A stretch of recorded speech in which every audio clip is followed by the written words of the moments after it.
Assalamualaikum warahmatullahi wabarakatuh.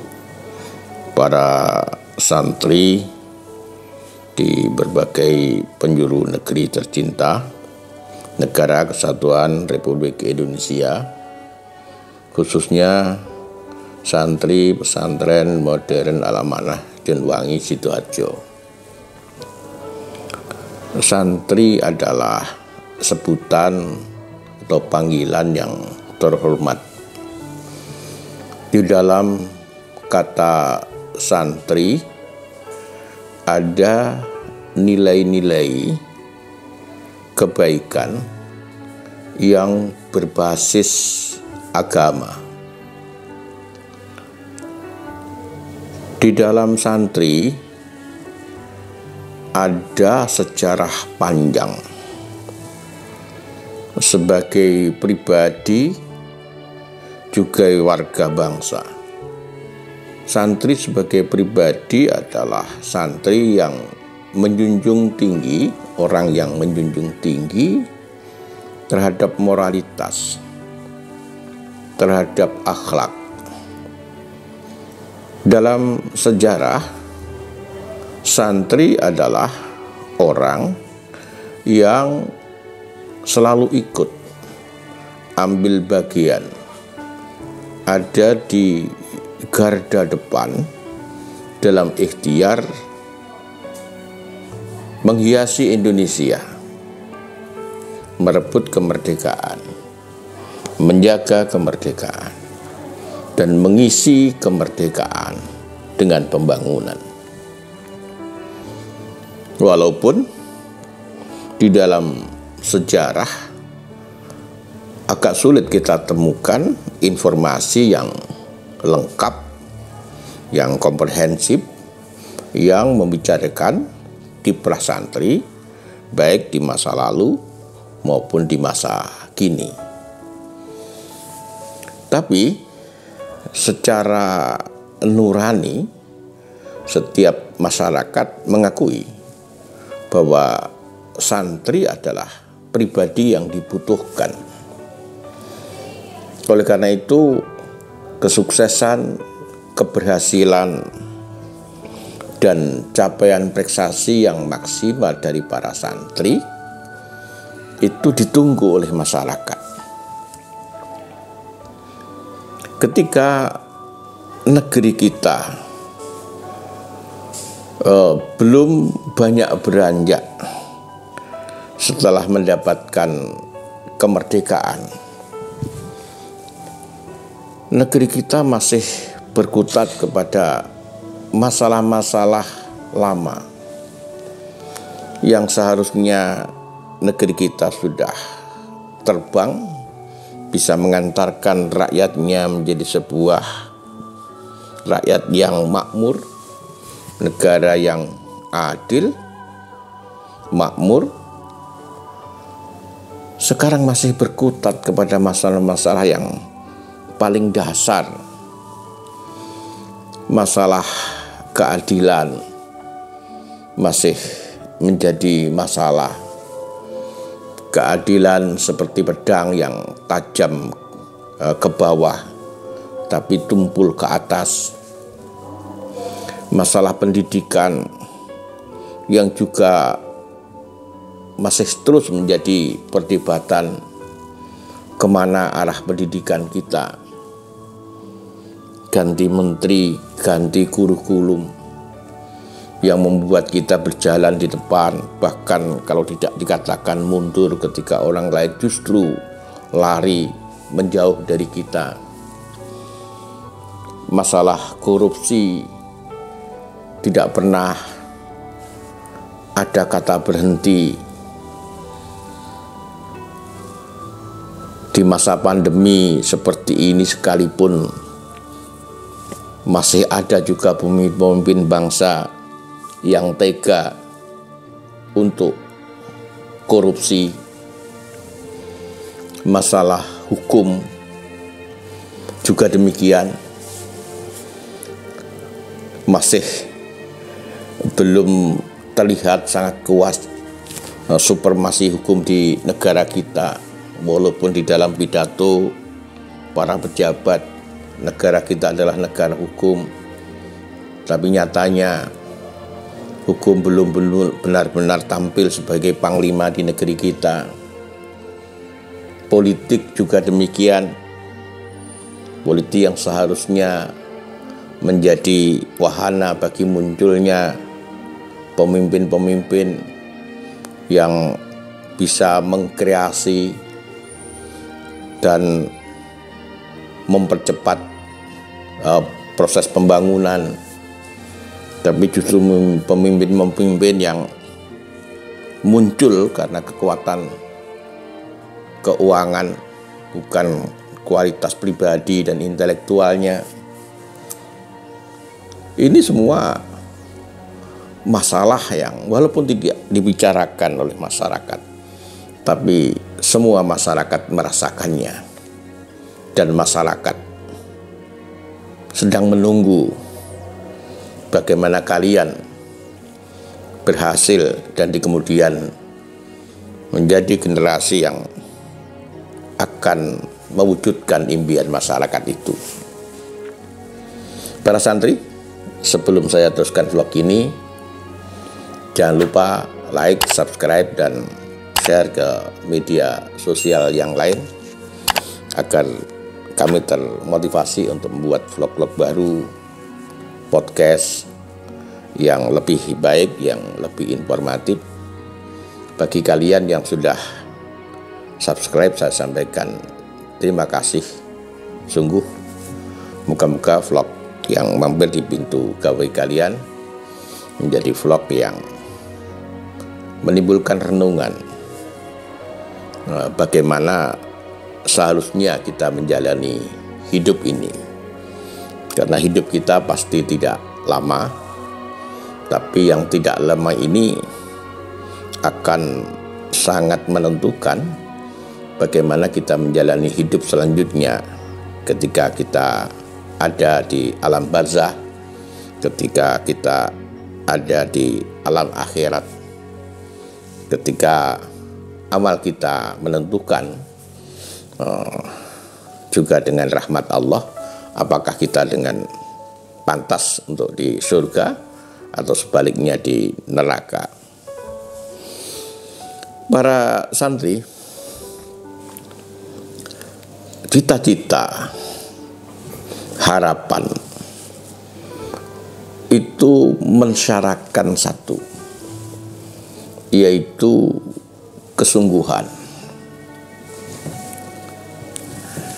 Kita sering terhambat oleh aneka ketidakmungkinan. Mungkin kecerdasan kita yang kurang, mungkin ekonomi keluarga yang tidak mendukung sehingga kita bisa mendapatkan sekolah terbaik, pendidikan terbaik, atau mungkin motivasi dari pihak keluarga yang tidak mendukung kita untuk mendapatkan pendidikan yang baik, atau mungkin juga karena lingkungan di sekitar kita. Banyak hal yang membuat kita seakan-akan ada di sebuah ruang tertutup, tidak mungkin bisa keluar. Ada satu cara yang Allah menjamin akan membukakan segala pintu kemungkinan, yaitu dengan kesungguhan. Allah dawuh, Bismillahirrahmanirrahim, walladzina jahadu fina lanahdiyannahum subulana. Orang yang berjihad di jalanku, mengerahkan seluruh kemampuan lahir dan batinnya, kerja keras, kerja cerdas, kerja ikhlas, kerja tuntas, maka Allah akan berikan bermacam jalan yang memungkinkan kita memaksimalkan potensi yang kita miliki dan kemudian menuju jalan sukses. Persoalannya, bagaimana kita mengasah kesungguhan itu. Karena tidak mudah ketika kita membaca bahwa cita-cita itu akan bisa kita raih dengan kesungguhan. Man jadda wajada, barang siapa yang bersungguh-sungguh akan mendapatkan. Kemudian kita tumbuh di dalam hati kita perasaan bersungguh-sungguh. Tidak. Kalimat man jadda wajada itu berkali-kali kita baca, berkali-kali kita sampaikan banyak orang, tapi tetap saja orang melakukan kebiasaan lama yang malas, yang sering membuang waktu sia-sia, tidak memanfaatkan kesempatan. Maka yang namanya kesungguhan ini harus dilatih terus-menerus sampai kesungguhan itu menjadi bagian dari kehidupan kita, menyatu dalam urat nadi kita, sehingga apapun yang kita lakukan di sana ada kesungguhan. Para santri, pagi hari itu istimewa. Yang pertama, udaranya bersih, akan sangat diperlukan bagi kebutuhan oksigen kita yang bersih untuk tubuh kita.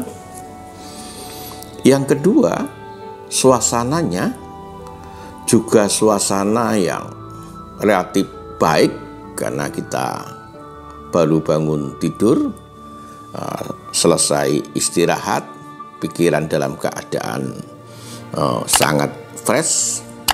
Kita belum banyak berkomunikasi dengan orang lain, hati dan pikiran kita masih bersih.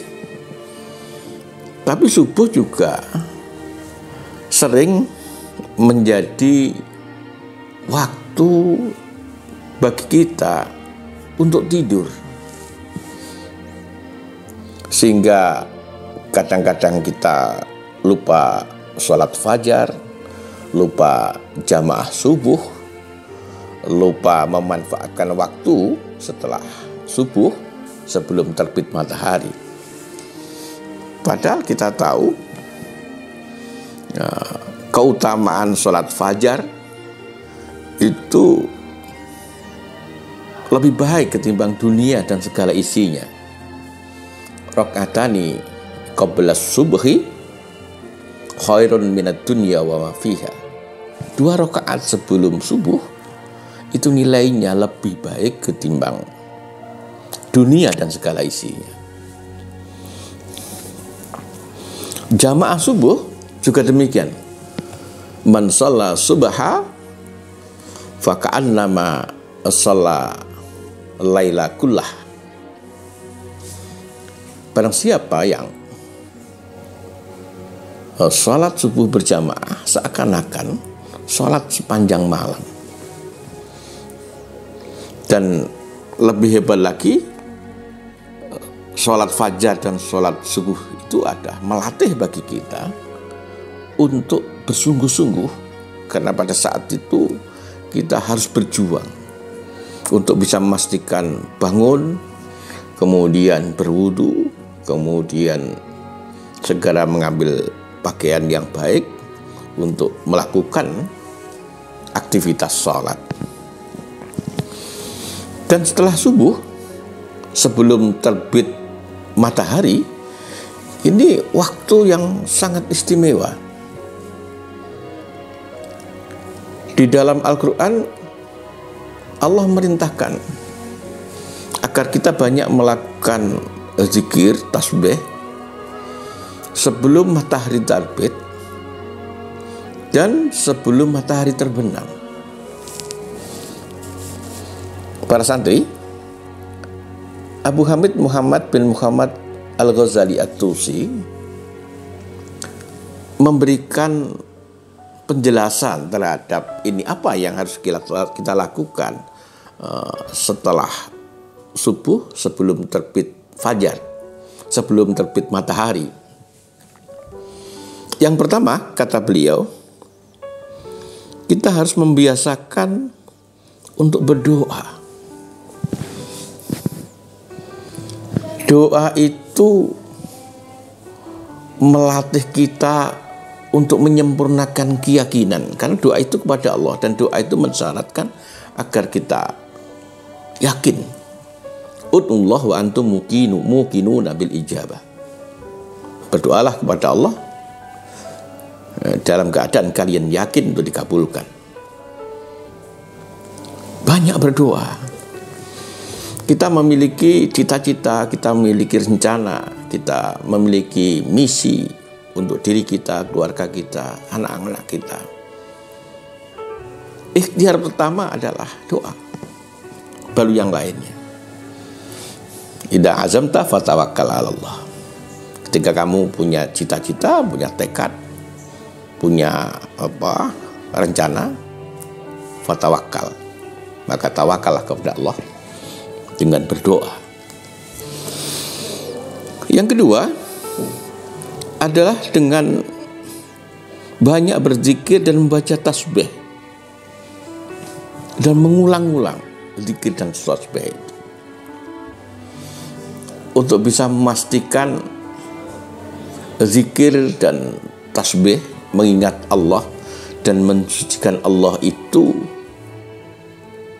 selalu tergulat di dalam hati kita, sehingga pergaulan kita dengan dunia tidak membuat kita terlalu gembira ketika kita mendapatkan sesuatu, juga kita tidak terlalu susah ketika kehilangan sesuatu, karena dunia ini tempat pelintasan saja, yang tujuan akhirnya adalah akhirat. Dunia adalah tempat kita banyak menanam. Kalaupun kita sukses dalam politik, dalam ekonomi, dalam banyak hal, sebenarnya itu sarana yang harus kita manfaatkan untuk banyak menanam kebaikan. Yang ketiga adalah membaca Al-Quran. Kita hiasi pagi setelah sholat subuh sebelum matahari terbit dengan membaca Al-Quran. Al-Quran itu obat, Al-Quran itu petunjuk, Al-Quran itu pembeda antara yang baik dan yang buruk. Dengan membaca Al-Quran, kita melapisi diri kita, jasmani dan rohani kita, dari kemungkinan pengaruh-pengaruh buruk, dari kemungkinan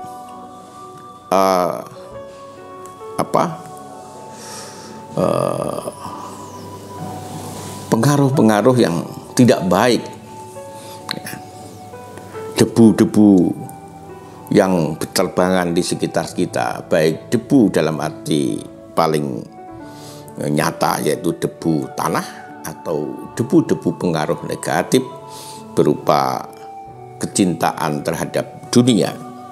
Dengan membaca Quran, kita menciptakan sebuah perisai lahir dan batin, sehingga kita selamanya dalam setiap waktu yang kita miliki selalu bisa menegakkan ingat kepada Allah. Yang keempat adalah dengan banyak tafakur, berangan-angan, berpikir, mengambil waktu sejenak untuk menarik diri dari dunia, kemudian bermuhasabah.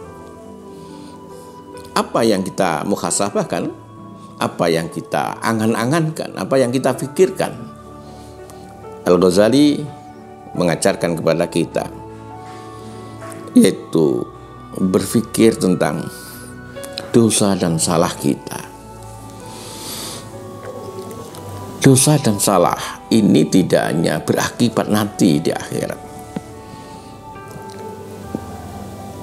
Kelalaian kita terhadap dosa dan kesalahan ini bisa menghambat ekonomi kita, menciptakan ketidaktenangan dalam keluarga kita,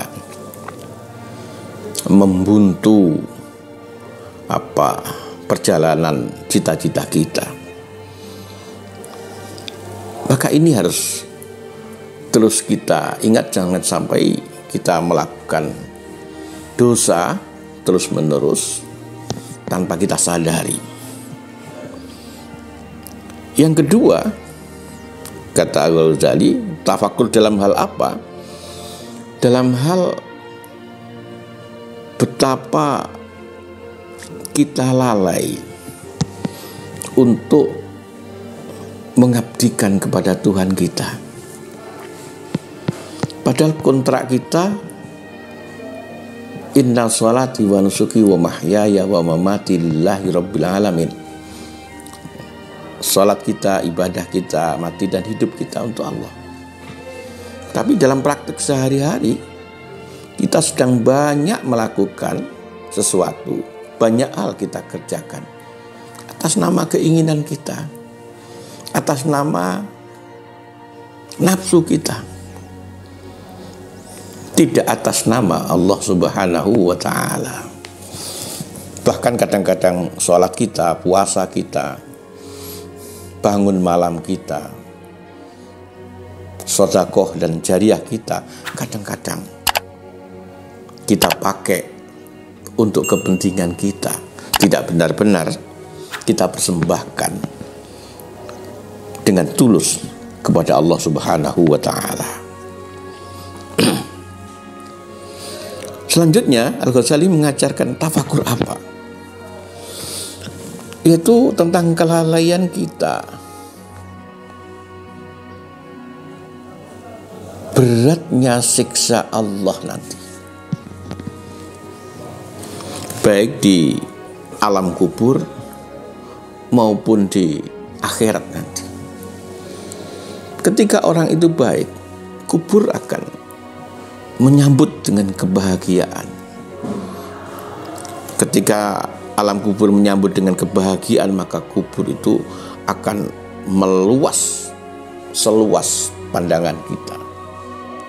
Tapi ketika kubur itu menerima orang yang tidak baik, kubur sangat marah. Dan ketika kubur marah, maka kubur ini akan menyempit, kemudian menjepit kita sehingga digambarkan tulang iga kita saling bersilangan. Betapa sakitnya itu baru di alam kubur, dan itu terjadi berlangsung sampai hari kiamat. Naudzubillah. Para santri, ini satu cara dari yang diberikan oleh orang yang expert di dalam bidang ini, yaitu Abu Hamid Muhammad bin Muhammad Al-Ghazali At-Tusi, yang saya punya keyakinan cara ini bukan hanya beliau eksplorasi dari pemahaman beliau yang komprehensif tentang agama, tapi juga sudah dipraktekkan dalam kehidupan beliau. Oleh karena itu, kalau kita ingin mengembangkan semangat kesungguhan, maka cara ini bisa kita lakukan. Bukan hanya kita bisa meningkatkan kesungguhan agar Allah menunjukkan jalan-jalan kesuksesan, tapi dengan berdoa, dengan berzikir, dengan membaca Quran, dengan bertafakur, itu adalah jalan yang lain yang mempercepat perjalanan kepada ridho Allah, ridho di dunia dan juga ridho di akhirat. Itu para santri hari ini, moga-moga bermanfaat akhirat. Assalamualaikum warahmatullahi wabarakatuh.